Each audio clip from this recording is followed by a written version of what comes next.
Assalamualaikum ya akhi ya ukhti.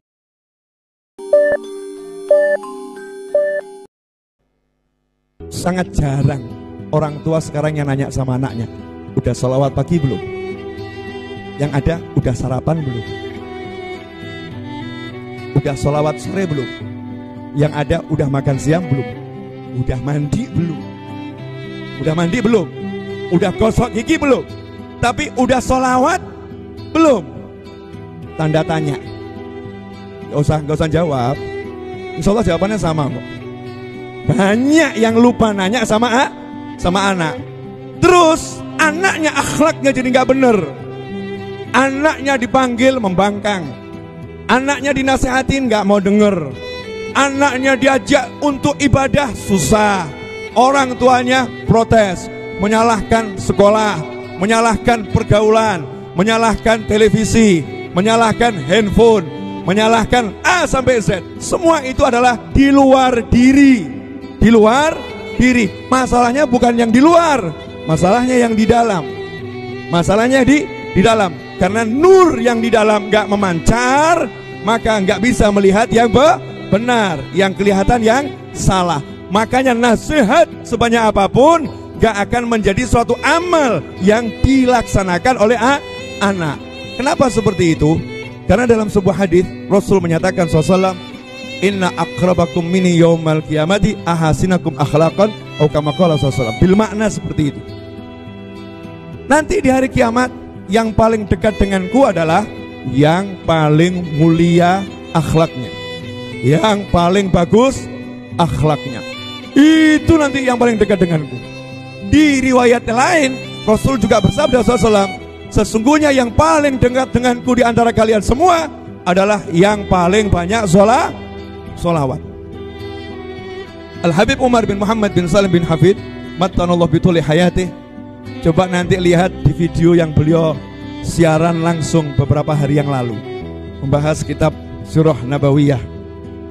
Di situ beliau menjelaskan dari hadis ini, maka seseorang yang pengen akhlaknya itu mulia adalah dengan banyak sholawat pada Nabi Muhammad SAW. Banyak sholawat akan membuat akhlak menjadi mulia. Kenapa? Karena janji Nabi nggak mungkin keliru SAW.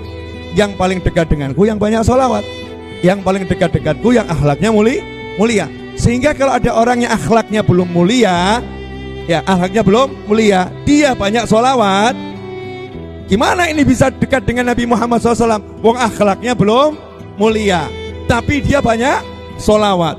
Ini kan seperti bertentangan ya dengan sabda Nabi Muhammad SAW. Jangan mengatakan seperti itu. Belum selesai proses. Banyak sholawat tadi akan menjadikan hatinya bercahaya, sehingga cahaya sholawat itu akan memancar ke penglihatannya, memancar ke pendengarannya, memancar ke tangannya, memancar ke kakinya, sehingga lambat laun matanya berubah. Yang tadinya melihat yang haram berubah jadi suka melihat yang halal. Kakinya yang tadinya mudah bergerak ke tempat yang haram, tiba-tiba nggak mau diajak ke tempat yang haram, pindah ke tempat yang halal dan dianjurkan. Sekujur tubuhnya akan dirubah oleh Allah Subhanahu wa ta'ala dengan cahaya sholawat. Bagaimana bisa? Karena Allah telah mengatakan, dan ini membuat senang Nabi Muhammad SAW. Suatu hari Rasulullah SAW keluar dengan wajah berseri-seri yang membuat sahabat menjadi terheran-heran.